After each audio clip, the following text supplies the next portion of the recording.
everyone, welcome back to my channel. So today I am going to be dipping into the little luxury side of the couple videos that I tend to do annually.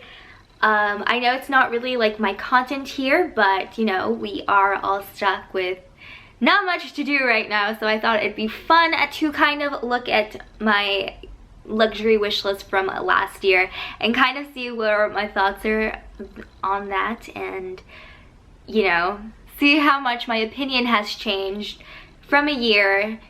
And like last year's things were like based on like the influences and obviously the things that have made it to this year's wish list, which I will be making a separate video. Obviously those things have made a lasting impression and it wasn't like based on influencers, because I personally do follow like a lot of luxury people here on the luxury community on YouTube and enjoy watching their videos. I aspire to have the things that they have one day, but right now I'm a broke college student with no job, so that is not happening. So we're just making wish lists and kind of laughing at your wish list from a year ago. And I think it's important to like kind of keep yourself like in check like that to see like, did I get anything impulsively or not. Alright, enough chatter, let's go ahead and get into the video. I think I'm going to scoot this way and pop up pictures up here based on what I had said, and I'll give you a little bit of like what I feel about it now.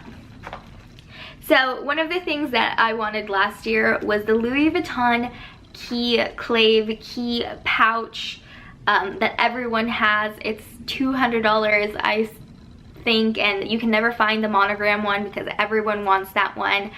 Ironically, I said I either wanted like the monogram one or the damier ebene, so like the white and the gray, because last year I think I might have seen like Sex and the City, the movie, around that time, and Charlotte had like the travel stuff in the white because that's like her character.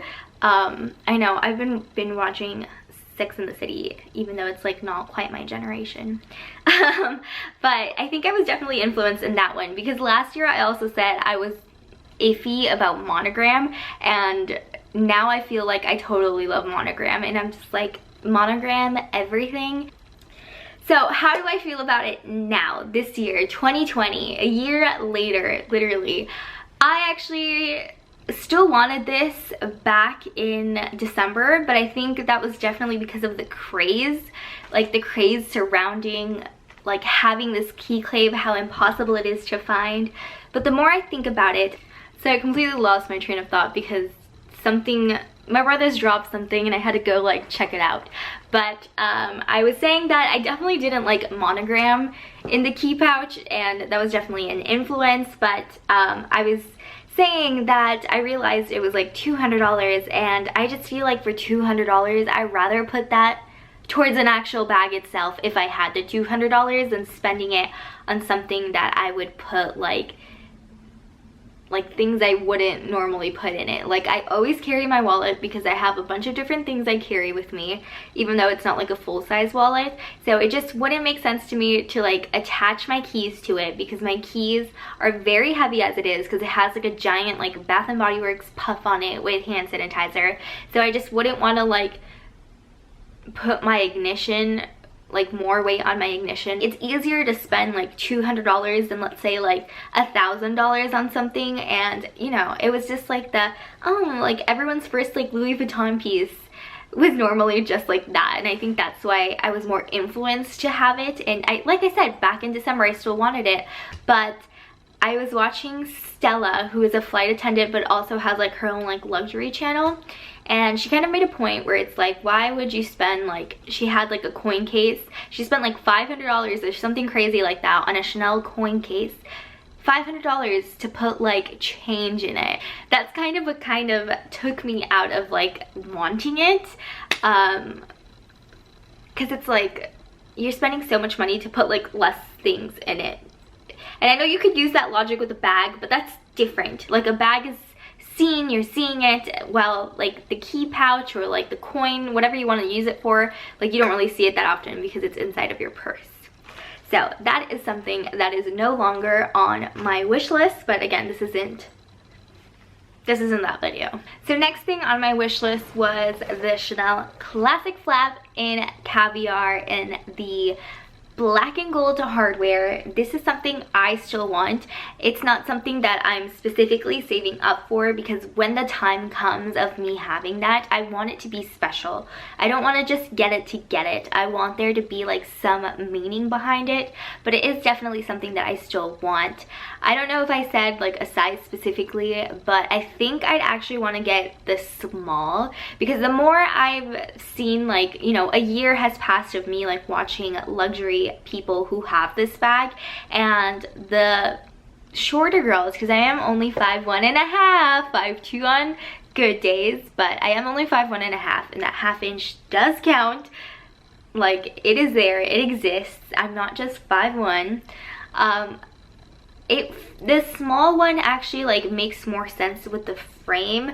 I don't see myself as like a kick-ass like businesswoman, like, yes, like CEO, partner, whatever, to have like such like a bigger one. I feel like I have never tried them on, so I can't say like the medium is gonna look good on me or not, but definitely not the jumbo. So I think more as like, as the bag that I want it for, I think a small would make more sense for myself. So I'm not gonna, like, it is something I still kind of want, but we're gonna leave that for the future, for something important. The other Chanel bag I had was the Chanel Diana bag, which is a vintage bag. It is the bag that Diana wore while she was still alive. May she rest in peace. She made it like her bag before she like vetoed Chanel, like in wearing Chanel, and then she moved on to Dior, the queen. But it's actually something I don't think I want anymore, because to find one in good condition is kind of hard. Like, these are bags from the 90s, maybe even prior to that, and I've seen like the best conditions they've retailed for $2,800, and I know that the strap is just long and it doesn't like adjust, and again, with the short person thing, I don't think it would sit quite right, and I'd rather put $2,800 towards like the classic flap than the Diana. As much as I love the Diana, but I think I don't know, I just think it's kind of impossible to find a good condition one. And I've seen a couple, but by the time I have like the income to spend that money on a bag where I don't feel guilty about it, I just think that pool is going to be far too long gone, and it's already so old. It's gonna get older. Yes, there is like a certain thing about like vintage bags, but I just feel like it's not something that I like wanting it to be like my first Chanel bag, because I wanted that one to be my first Chanel bag, and it's definitely not how I feel about it anymore a year later. Okay, another thing I still want is the YSL Tutu Helloooo toy bag. So it is just kind of like small, cute. Again, I'm putting the picture up here. I still want this bag. I'm pretty sure is, you know, I will have this bag in a year. I want it as like my graduation present, and I think it's gonna happen even though I don't graduate for another year. But that's the bag that I definitely want. I want it in the nude, but I want it in a pinky nude, because each season like that nude kind of like changes colors, and I definitely like the more like spring summer nude where it has more of a pinkish tone, while in the fall and the winter it has more of like a taupey tone. And I don't really mind. I think I'd probably want it in the silver hardware, just because I feel like the pinky tends to be a little bit more cool toned. I don't think I've ever seen it in gold hardware with like pinkish, like a nudie pink with gold. I think it actually fits it in silver much more. It is one of the more affordable bags, luxury bags that you can get on the market. So it is something that I still want and have definitely have my eye on it, and my boyfriend is aware. And I'm just gonna leave it at that. Another item from YSL that I wanted but I don't want anymore is the YSL wallet on chain that looks like a clutch with a chain on it. And even on my video last year I was kind of like iffy about it, because I was definitely influenced to want that by working at a luxury hotel. Every time like I was working like a weekend night and I would see all of the guests go out to downtown and, you know, go clubbing and go to bars, they'd all have that, and I think it's because of that that I was kind of influenced about it. But realistically, how my life is, I've never been much of a like, oh my god, I want to go out all the time. Like, I swear I only went out like once every like 2 months, and now that I'm busy and I just don't, when I do go out, because I'm no longer like in a downtown area, like it's not as like bougie or like people are really dressing to impress anymore. So I definitely don't want that anymore, especially because that bag is more expensive than the Helloooo toy.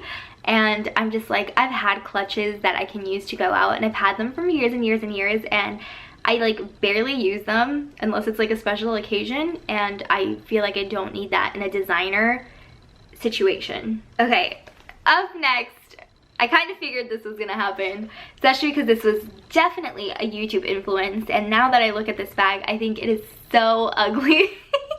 And that is the Louis Vuitton Pochette Métis. I don't like it. And funny that I said that, I was like, that's the only thing I like the monogram for, because apparently when I made this video last year, I did not like the monogram print. I think it's because, again, working in a luxury hotel and having like co-workers that were kind of into luxury, we'd say like the monogram print was like so overdone. And then I left and I like just was watching more like luxury videos, and everyone was like, monogram everything. Like Jerusha wants just a monogram collection and is getting rid of like all her other prints.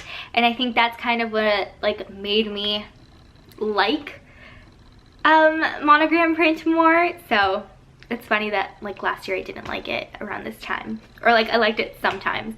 But the Pochette Métis, you know, this was coveted. I also said I wanted it in the leather version.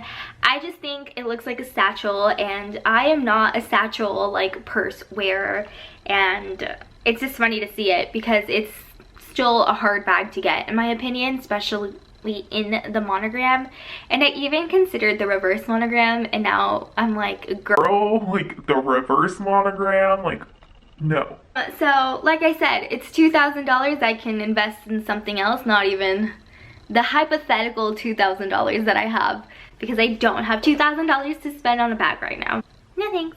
And the last thing I kind of mentioned in last year's video, which is totally like a slap in the face, because oh boy, the events that followed after that video. So I said I wanted the Chanel slingback flats. I have the slingbacks with the block heel in all black, but I wanted the nude and the black flats. I still think they're very pretty, but based on like what has happened, I don't really need them anymore. So first of all, I said I didn't want the ballerina flats. Well, guess what? Now I have the Chanel ballerina flats in the same color tone. Even though it was like, oh, I don't want the ballerina flats, like I'm just not into it, like ballerina flats. So haha, now I own them. And I was into like selling on Poshmark last year around this time, you know, just to like get rid of more things. But I was also buying stuff because I was very into, and still kind of am, into buying like secondhand when you can, trying to avoid fast fashion, which I have greatly done. Like, I don't feel like I shop that much fast fashion anymore. I still have my moments, it's not perfect, but I've definitely like last year was going through like secondhand everything, and I found some real Chanel ballerina flats and they were pretty cheap, I think. I don't remember. I thought I got a deal on them. I could have been wrong. Let me see. I don't have my Poshmark account anymore, so I can't check like exactly how much I paid, but I have an estimate. But Chanel ballerina flats price. All right, Chanel, hit me with how much it costs full price. So a brand new right now this year, 2020, with all their like price increases and whatever, Chanel ballerina flats are $750. I'm pretty sure I got them on Poshmark for like $420. So I'm like, oh my god, that's a steal. I was definitely like a they're in my size, and like this is never gonna happen again. So I definitely pulled the trigger because I was a little bit more like impulsive when it came to like luxury choices last year. Same thing, it was easier for me to like spend the money on shoes because, you know, that was less than $1,000, than like save the money towards a bag and then give that like $2,000 to $3,000 like all up. Like for some reason, like shoes were more like palpable. So that's how I basically ended up getting the ballerina flats, even though I had said I didn't want them. It was definitely like an impulse, like you're never gonna see like these, you're never gonna have this opportunity again to get them this cheap. I don't know. They were in really good condition, and the fact that I saved like $300 on them, I was like, you know, let's do it. And ironically enough, now I love my Chanel ballerinas. They are like a classic look, a little bit harder to, you know, style, especially like because you have to wear certain things. I'm still trying to like learn like how to wear them casually and not look like business professional, because I would wear them to work sometimes because that was like a very business uniform like look type of appeal. So I wore them there, but like wearing them outside, I'm still, like I said, I'm still learning, and I can't wait to like be able to go outside and make outfits with it. But yeah, and then what's funny is the second statement I said when I wanted the, you know, the sling bag flats was that I said, I don't think I can spend $900 on flats. I don't know why I had 900. Oh, I think maybe the slingbacks were 900 and the ballerina flats are cheaper. But do you want to know literally what happened 2 weeks after this video went up? Even though I had probably like pre-recorded that one, like from a month after I had said I did not want to spend $900 on flats, this bitch bought her Dior shoes that ended up being like, with taxes and like shipping, it was like $1,100 maybe. It was like $1,050. But it's like, what happened to like save? You could have, I could have bought the Lulu toy, and I don't think I realized that at the time because like the shoes were just too beautiful. I want to say I think I'm more of a shoe person than a bag person. And I can definitely say that because I have more pairs of shoes than I have bags, like even right now, that are not like luxury and designers. But like I saw these shoes and I'm like, this is me in a shoe. And I had to reach out to my essay at Dior. I know, it's so funny that I have an essay at Dior. I have to say, I think Dior is like my favorite brand right now. But I just want to be like, haha, to like the statements I said 2 years ago, because literally the two things that I said I didn't want, just like I didn't want, happened. So that was me going through my old luxury wish list and how my thoughts and feelings have changed a year later. I really wish that like more people would do this, that are people who actively like buy luxury. I think it's interesting. I know it's not something that like a lot of you guys watch on here on my channel personally, because that's not my content, but you guys know I have an appreciation for luxury goods. But later on in this stay-at-home situation, I will be doing my updated wish list that is just a wish list. Because college, student loans, no job. So I can't really buy anything right now. But I hope you guys enjoyed like another lighthearted video, and I hope you guys are staying healthy and safe, and I will see you guys on my next one. Bye.